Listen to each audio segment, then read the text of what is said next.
Sur la côte est australienne, surfeurs et nageurs profitent des derniers beaux jours avant l'automne.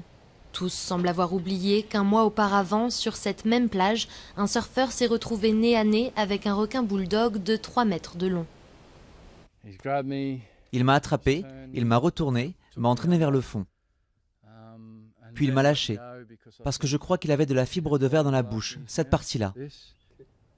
Glenn est parvenu à regagner le rivage accroché à sa planche avec 2 kilos de chair en moins. Mais d'autres n'ont pas eu autant de chance. L'année dernière, les requins ont causé la mort de 3 personnes en Australie. Un nombre inhabituellement élevé qui fait débat pour savoir si les autorités devraient abattre des squales, augmenter le nombre de patrouilles aériennes ou installer des filets anti-requins sur les plages.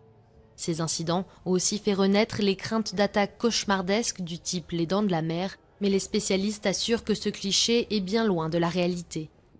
Les requins fous n'existent pas. Les dents de la mer, c'était un film très efficace, mais c'est un film de monstres. Et les requins ne sont pas des monstres. Ils sont même plutôt ennuyeux et préféraient nous ignorer. D'après Christopher, 92% des personnes se faisant attaquer par un requin survivent et s'en sortent bien.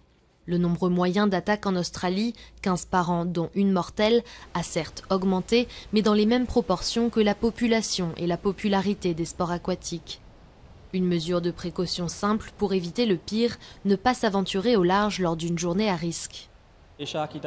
Une journée à risque, c'est par exemple un jour nuageux où moins de lumière pénètre dans l'eau, ce qui crée une mauvaise visibilité. On voit moins bien sous l'eau.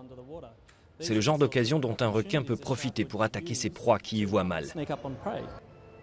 Mieux vaut également éviter le crépuscule et l'aube, pic d'activité des petits poissons dont raffolent les requins. Glenn, le surfeur rescapé, n'est pas encore remonté sur sa planche, mais il n'est pas rancunier envers son attaquant. Il a dû se dire, ce gros truc va me faire mon repas. Il ne savait pas ce qu'il faisait, il s'est trompé de proie. Pas exactement un requin fou comme ceux des films donc, mais suffisant pour que certains baigneurs australiens hésitent désormais à s'aventurer là où ils n'ont pas pied.